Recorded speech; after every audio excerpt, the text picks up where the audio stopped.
honored to join the growing list of courageous people who preceded me at this podium.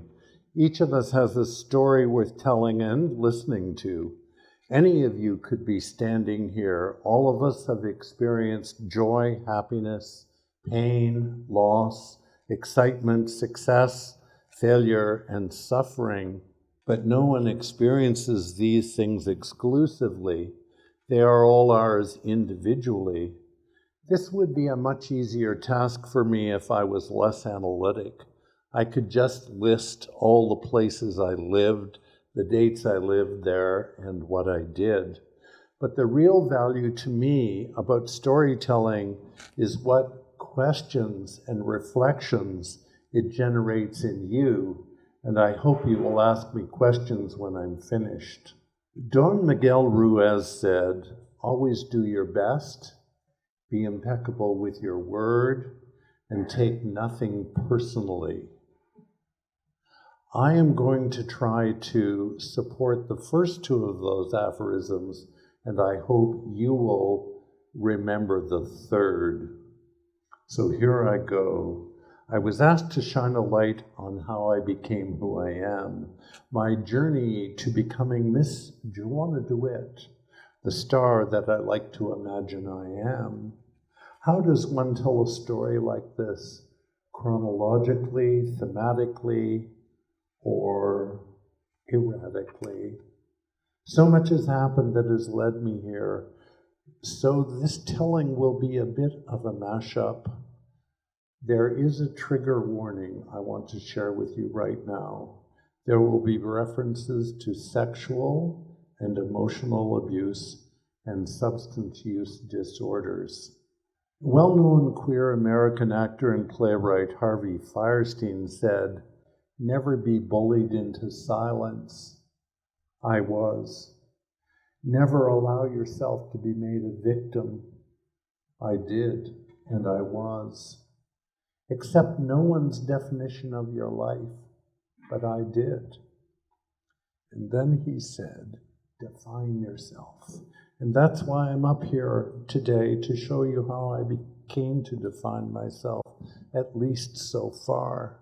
My story is one of becoming honest, authentic, and responsible, becoming vulnerable, available, and creative, and becoming the best version of me I can be. Although work on that latter matter, I don't think is done. It's a story about how a little boy on a piano bench grew into a star, how a wannabe farm boy learned how to do makeup, how a poor student graduated university and had a successful career, which he abandoned, how I had a career and abandoned it to become a performer and creator. I was born 1,000 miles north of Toronto, and I moved with my father's work from small town to small town. I was called Pansy and Fairy in every one of those little towns. My father chortled when he saw a man he thought was gay and called him light in the loafers. That was code decades ago for a man being gay. I knew I didn't want to be that. When I was 11, I got my first job as a pin setter at the bowling alley in the YMCA. What that meant was the pin setter sat in the middle of two bowling alleys while balls were hurled down the aisles, terrifying him and threatening to at least knock him out. I was paid 5 cents a line, and if I was lucky, they played 10 lines and I was tipped 10 cents.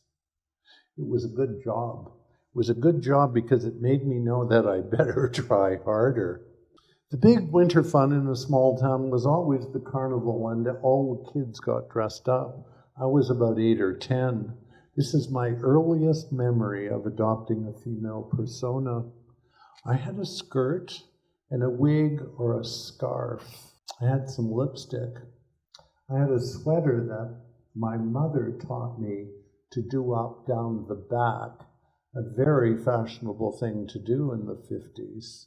What I didn't have was boobs. My mother was into it. She sent me to open a specific dresser drawer in her bedroom, only one dresser drawer, she said. And in there I found foam rubber falsies with nipples. Now I use the word falsies because that's what they were in the 50s. And my mother generously offered to lend me the falsies, which I wore. But when I saw them, I thought, Jesus, where did these come from? Was my mum my mum? I can't remember if I won the costume prize. In my own mind, I did. I loved my boobs. Do you know this? Men and boys are almost half of the reported crimes of victims of violence, 46%. The rate of victimization of men and boys is increasing faster than in women, with the largest increase in men who are over 45. Through my early years, I was molested by an uncle, and then when I was about 7, the husband of my music teacher. My family didn't accept the familiation, which wasn't uncommon then and perhaps even now may not be, the unwillingness to believe children who don't have the capacity to imagine what they report creates a deep sense of shame and lack of worth in a child. The other man went to jail for a long time, but he did so despite me. I opted to protect my parents from their fear that their child had been molested, and I avoided honoring myself to be loved and healed. Knowing this is essential to understand my journey of becoming. My early childhood included emotional abandonment and abuse, which manifest as internalized trauma and a deep, deep lack of self-worth. The trauma first played out, as I see it now, in the experience I just mentioned, and continued throughout my life, at least up until the time I came out. Wonderful therapists have guided me to the best version of my wholeness possible. But these traumas don't go away. I learned not to scratch it and reopen the wound, but the sense of shame is still in me, and I have to counter it consciously every time it raises its debilitating, destructive, and controlling head. For many years I denied myself. I made decisions that were not in my best interests. Brené Brown, the famous American emotional academic, says this: vulnerability is not winning or losing. It's having the courage to show up and be seen when we have no control over the outcome. Vulnerability is not weakness. It is, in fact, our greatest measure of courage. And being vulnerable here with you is showing up. I no longer know any other way. My father was transferred often, and each new town and school was an opportunity to reinvent myself, to present a version of myself I hoped the other boys would like. I was a hopeless athlete, and I expected each town to grace me with athletic prowess that never happened. I would show those boys, as evidenced by borrowing my mother's falsies. That was a bad idea in a small town. But in 1960, I won the public speaking contest in grade 8 in that little town, Sulakaut as it happens, a town which only cared about hockey, fishing, and baseball. I talked about the history of the town, and of course, though, I left out all of the indigenous racism and the constant homophobic undercurrent that was palpable. I was proud, and my mom was proud, but the boys who only cared about hockey heroes used it as the reason to beat me up, and they did the next day. Fuck them. And lucky for me, my father got a transfer. I went to high school in Sudbury and asked Betty Ann to the Christmas dance in grade 9. Not the best choice in a new town by a new boy. Grade 9 boys don't go to the Christmas dance, don't you know? This is 1959. Looking back, though, I must acknowledge how bent I really was. I loved her dress. Red sequin bodice, white tulle skirt. What 14-year-old boy knows what a bodice is? What 14-year-old boy knows what tulle is? And I see that dress as the foundation of my designer's eye for so many costume ideas I have created. Alas, that dress had no back and no straps. What the fuck? Where was a guy supposed to put his hands? I sure didn't know. During high school, from 60 to 65, plus another year for failing grade 13, I had a job at Levine's Ladies Wear, the most luxurious women's wear in Sudbury. We had the go-to bridal salon with a crystal chandelier. Maybe it was glass. Maybe it was plastic. I loved unpacking the beautiful gowns and cocktail dresses, and I gushed over the sparkle and the fabric, and I secretly thought, what would it be like to try one of these on?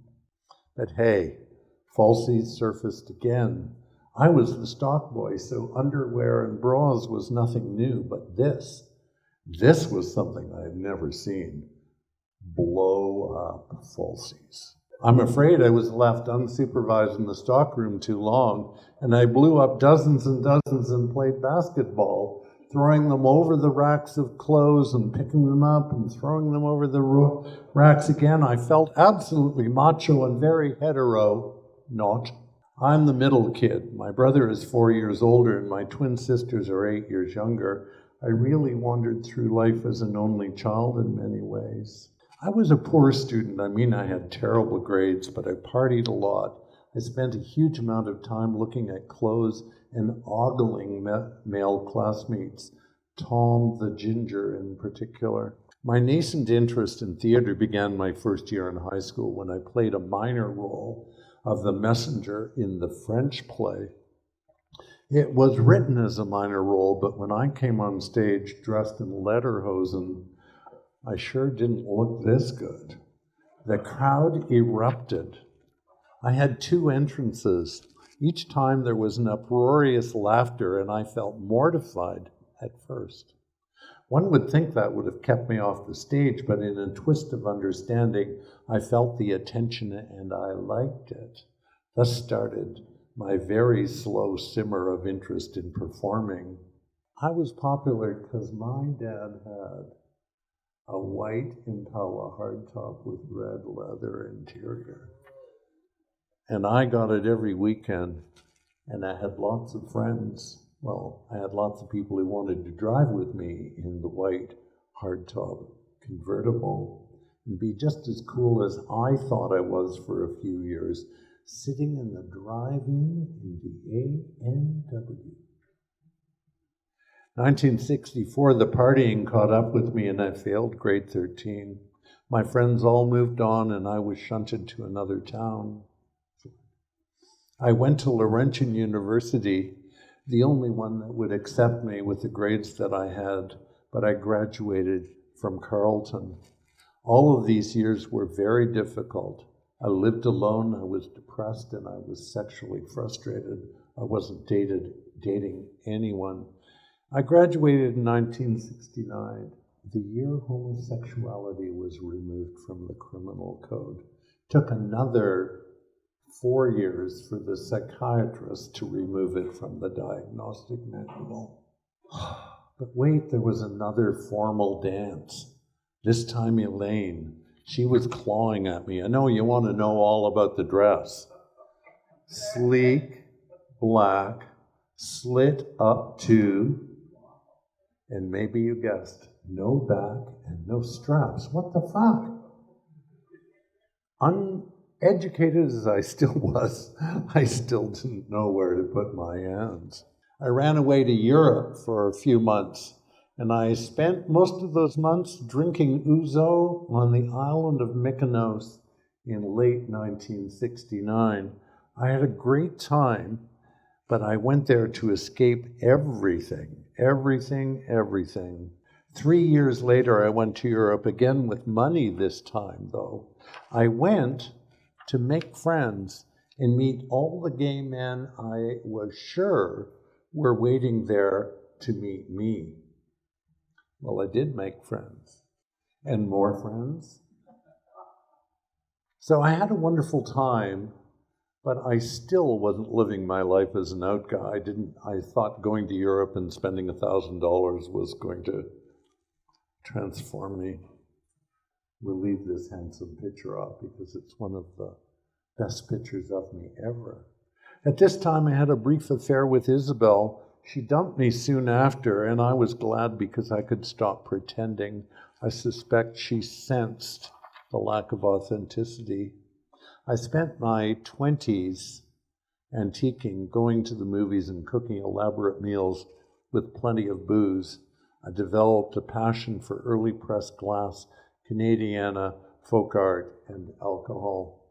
This picture is from the mid-70s when I joined the investment industry, and I spent 17 years in that business.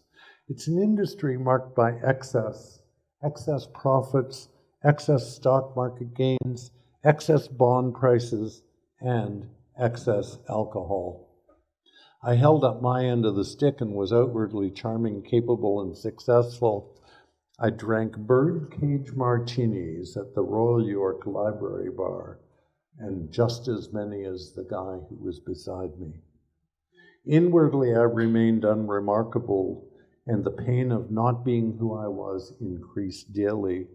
I met Carol, who was the sister of my best friend, and she was a wonderful woman, and I convinced myself as long as I was with a terrific woman who knew how to cook, who had fun, who liked movies and antiquing, that my life would change. I thought I could marry the gay away. And in 76, Carol and I were married, and in 77, our son Mark was born, and in 79, our daughter Alyssa was born. This is the so-called millionaire's family because it takes a bloody $1 million to raise these little rats. But from the beginning, I knew that the most important thing I would do in life was be a parent. And by all accounts, I did okay. My kids are amazing in their own rights.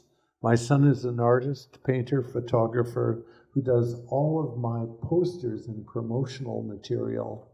My daughter is an amazing vet tech who often pitches in as my stylist. I'm meeting her tomorrow to review wardrobe and jewelry for an upcoming show that I'm going to do. And both work as roadies for my big gigs. I'd say I was lucky, but that isn't accurate. I was dedicated as a parent. I'm grateful for who my children are. They are decent, interesting, independent, and kind, and have generous hearts. And if I had even a little to do with that, I am content, and I will accept that as the measure of my life.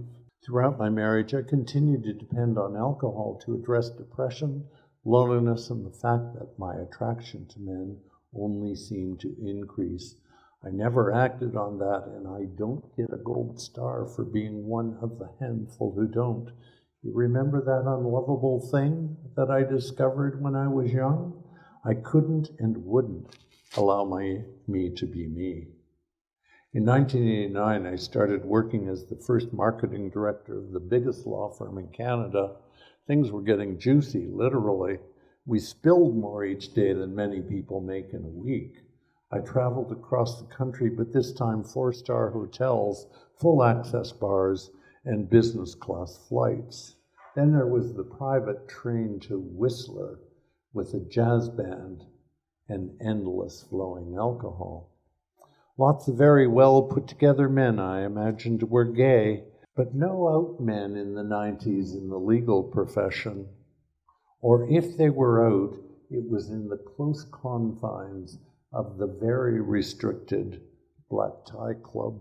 I switched careers in 93 and started a marketing consulting firm. I also started serious therapy. I resolved my emotional trauma. I said I was gay for the first time, and I stopped drinking for the first time. The first time turns out to be a thing for me. As many who have addressed addiction may know, one doesn't always get committed to change the first time. An important part of my becoming was my relationship with money, which dovetailed with my relationship with alcohol. I declared bankruptcy for the first time. What a gift to be woken to the difference between need and want, to live in the moment, to stop competitive living. Alas, I had to do that twice. The second time, 12 years later, to really change. My life, I will say, though, is qualitatively better because of those two radical experiences. In 1999, I ended my marriage, and I came out full of despair. All those years of marriage, looking and trying not to be seen to be looking, I seriously considered suicide.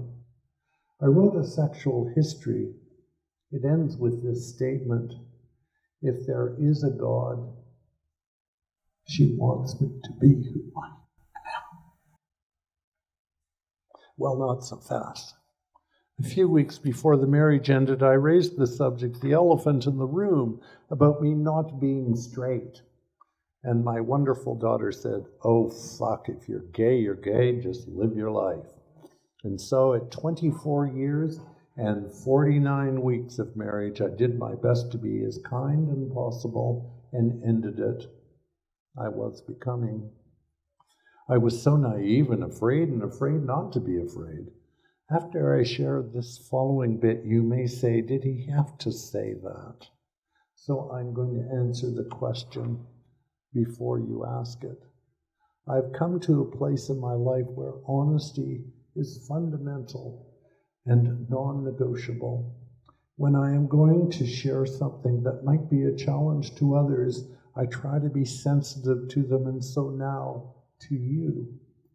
I know that the only person one controls is oneself, and the only person one has to make happy and have integrity is oneself.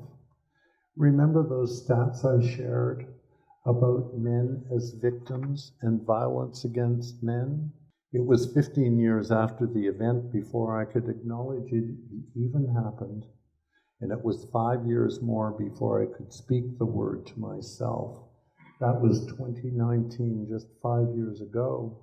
I share this because it is an essential part of my becoming. Very early in my journey to be authentic, I was raped. I share this important aspect of my life because it contributed to who I am, and when I share it, I know it empowers others to address their experiences if they want. In its own way, it contributes to the development of my character and the strength embodied in Miss DeWitt, which allowed me to manifest my creativity. It made me stronger. It helped me understand that I alone control my life. It made me a survivor and allowed me to shine light on other important aspects of my life. I've been fortunate to be touched by some powerful, life-changing events, and I started to explore drag just a few years after I came out, and this is one of my early versions. About 17 years ago, I met Mara Gleason, who taught me about 3 simple principles of mind, consciousness, and thought. She was in New York City, where one never expected such insightful wisdom to occur, but was most critical was absorbing the interconnectivity of all existence. The principle isn't complicated. How one treats oneself is the way one treats others, and vice versa. This understanding is the foundation for the changes which follow, including my performance life. And in 2009, I stopped drinking. Thinking I was having a heart attack, I took myself to the hospital. My newly acquired cardiologist told me that if I stopped drinking, my atrial fibrillation wouldn't bother me. Well, that was no fucking motivation, since it had never bothered me. And it never has bothered me since. But in 10 minutes of arriving home from the hospital, I had a drink and a cigarette in my hand. But shortly thereafter, I decided to try living my life without mind-altering substances, and I stopped drinking about 15 years ago, and 7 years later, I stopped smoking. How does this information help you understand me? How is it relevant to Miss DeWitt? It's relevant because she is strong and responsible and treats herself well. Substance use and behavior disorders control us, limit us, diminish us, and guarantee a huge loss of opportunity. I have been living for 15 years as a conscious person, and that has presented opportunities which never would have been available to me and never would have penetrated the fog. Being clear-headed allows me to rediscover and discover. I'm not fond of the word recover. I'm a certified facilitator for smart recovery. I am the only queer facilitator in all of the GTA, which means that those who also identify as being a member of the 2S LGBTQTI+ communities are safe if they approach me. In 2017, I took another big step of becoming. I took a burlesque class, and I performed as Dirk DeWitt. He is brother of Miss DeWitt. He literally raised the roof with his performance. Next act off with a very special performer. He's one of mine and Bonbon's beginner burlesque students, and he is in his 70s.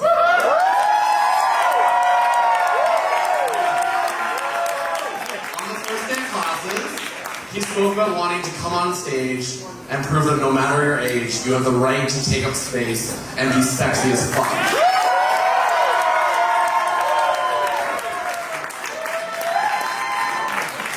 So, without further ado, I love you, Dirk! I would like to welcome to the stage the incomparable Dirk DeWitt.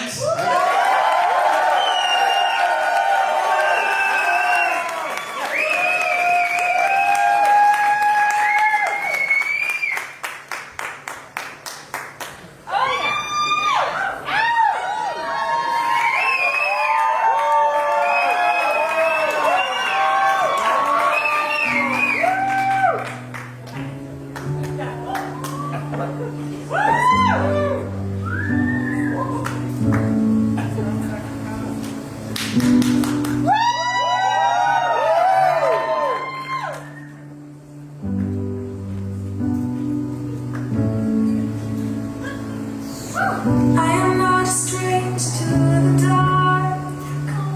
Hide, they say, 'cause we don't want your broken parts. I've learned to be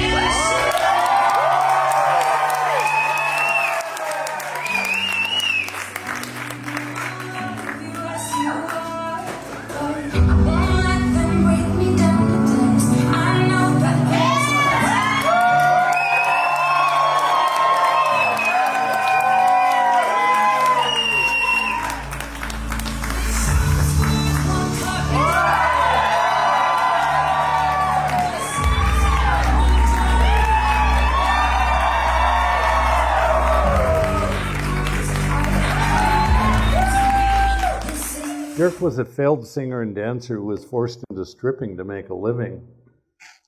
But every time I do that performance, people rise up, inspired to try new things. Then in 2018, I was accepted into a weekly theater workshop at Buddy's, just looking for something interesting and maybe some friends. Ultimately, I was chosen to be one of the 13 amazing cast in the Youth Elders Project. As the Youth Elder Project, we created a sold-out blockbuster show. And during that show, I took down the website for my business. The next year, my friend and gay father, Charles, and I were accepted into the 39th Rhubarb Theatre Festival for our play, Motherlode. And I was picked to be on the poster. We imagined our mother's reactions to having sons who came out late in life. We wrote what we thought our mothers would say and then said it. There's something seriously twisted about this whole concept, let alone doing it. Part dragon, part whacked. And health, unfortunately, the Joyce and Vi transformed on stage and remained part man and part woman on purpose. A health situation took me out of the creative world for the next year, but then I was cast in Drag Heels season 2. And that's my publicity shot for that show. Some of you may know about it. It's a documentary featuring 8 artists of all kinds in which we developed a personal story we embedded in a performance. Miss DeWitt was introduced in the final concert show, which was at Buddy's and is available on the streaming show throughout TV. I've performed ever since for many private clients and produced sober and senior stages for Pride Toronto, while I am best known for Miss DeWitt, a country girl, Peggy Sue, a rock and roll chick named Amy, and the prudish Mrs. Parlby, a pious suffragette based on the real person, Mrs. Parlby, appear when appropriate. This is from last Pride at a client's meeting, at a client event. And we have a little snippet of a video from IDOC last year.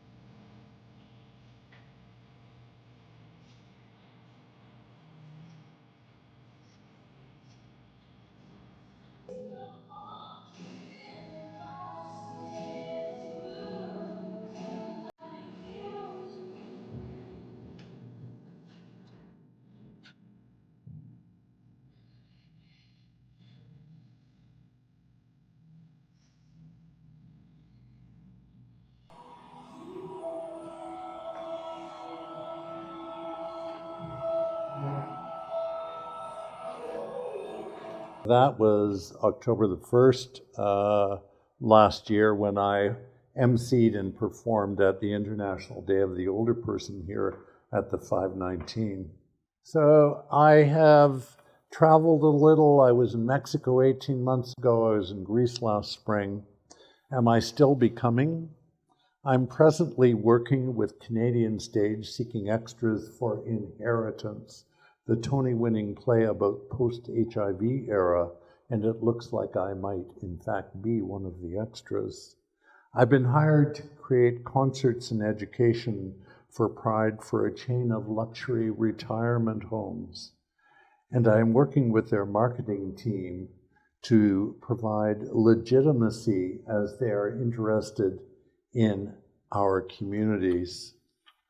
I am about to shoot a documentary on February the 7th for the CBC for part of their Canada's a Drag series. And I'm in discussion with the university to create queer content for their seniors-focused festival. Marianne Williamson said, "Our deepest fear is not that we are inadequate. Our deepest fear is that we are powerful beyond measure. It is our light, not our darkness, that most frightens us. We ask ourselves, who am I to be brilliant, courageous, gorgeous, talented, and fabulous? Actually, who are you not to be? I leave it with you. Was this a story worth listening?"